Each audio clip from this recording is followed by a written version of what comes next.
1 Corinthians chapter 15 verse 22. For as in Adam all die, even so in Christ shall all be made alive.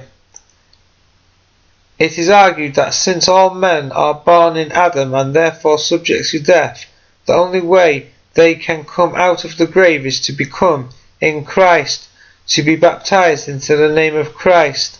Hence it is said that only the baptized will be raised for judgment. Those not baptized will remain eternally in the grave. The major misconception in the above interpretation is the assumption that baptized believers are no longer in Adam.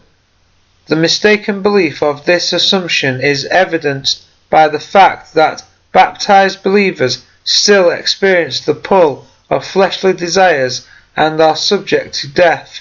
See Romans chapter 7 verses 18 to 25. The deliverance at baptism is potential, not actual.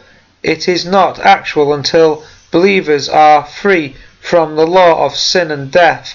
Romans chapter 8 and verse 2. When their mortal bodies are redeemed from its power to change to an immortal nature, deliverance begins at baptism, and the process continues in our new life of faith until resurrection to judgment, and if faithful, the granting of immortality. Believers are baptized for the forgiveness of their own sins and not for the sin of Adam. Believers, along with the rest of humanity, inherit the effects of Adam's sin, but not the guilt. And now, Paul, why delayest thou? Arise and be baptized and wash away thy sins, calling on the name of the Lord. Acts chapter 22 verse 16.